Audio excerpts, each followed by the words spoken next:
மனுஷராலுமல்ல, மனுஷன் மூலமாயுமல்ல, இயேசு கிறிஸ்துவினாலும், அவரை மரித்தோரிலிருந்தெழுப்பின பிதாவாகிய தேவனாலும், அப்போஸ்தலனாயிருக்கிற பவுலாகிய நானும், என்னுடனே கூட இருக்கிற சகோதரரெல்லாரும், கலாத்தியா நாட்டிலுள்ள சபைகளுக்கு எழுதுகிறதாவது: பிதாவாகிய தேவனாலும் நம்முடைய கர்த்தராகிய இயேசு கிறிஸ்துவினாலும் உங்களுக்கு கிருபையும் சமாதானமும் உண்டாவதாக. அவர் நம்மை இப்பொழுதிருக்கிற பொல்லாத பிரபஞ்சத்தினின்று விடுவிக்கும்படி நம்முடைய பிதாவாகிய தேவனுடைய சித்தத்தின்படியே நம்முடைய பாவங்களுக்காக தம்மைத்தாமே ஒப்புக் கொடுத்தார். அவருக்கு என்றென்றைக்குமுள்ள சதாகாலங்களிலும் மகிமை உண்டாவதாக. ஆமென்.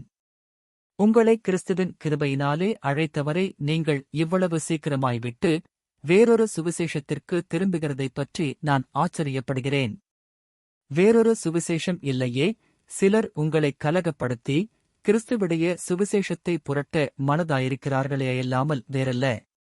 நாங்கள் உங்களுக்கு பிரசங்கித்த சுவிசேஷத்தையில்லாமல் நாங்களாவது, வானத்திலிருந்து வருகிற ஒரு தூதனாவது வேறொரு சுவிசேஷத்தை உங்களுக்கு பிரசங்கித்தால் அவன் சபிக்கப்பட்டவனாயிருக்க கடவன்.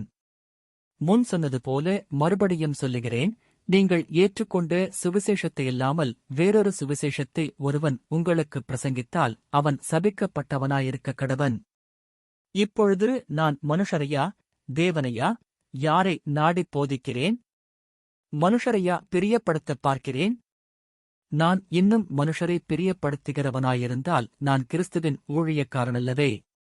மேலும் சகோதரரே, என்னால் பிரசங்கிக்கப்பட்ட சுவிசேஷம் மனுஷருடைய யோசனையின்படியானதல்லவென்று உங்களுக்கு தெரிவிக்கிறேன்.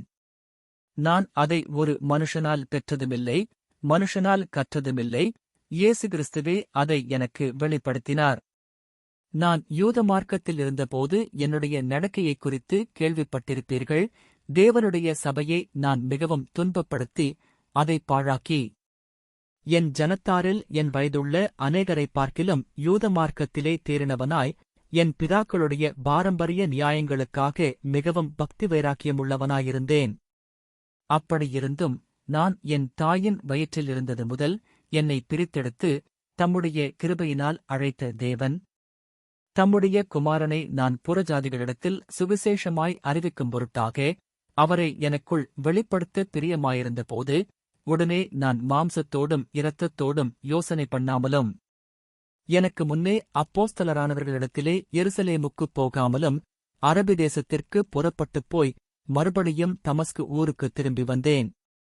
3 வருஷம் சென்ற பின்பு பேதுருவைக் கண்டு கொள்ளும்படி நான் எருசலேமுக்குப் போய் அவரிடத்தில் 15 நாள் தங்கியிருந்தேன். கர்த்தருடைய சகோதரனாகிய யாக்கோபைத் தவிர அப்போஸ்தலரில் வேறொருவரையும் நான் காணவில்லை. நான் உங்களுக்கு எழுதுகிற இவைகள் பொய்யல்லவென்று தேவனுக்கு முன்பாக நிச்சயமாய்ச் சொல்லுகிறேன்.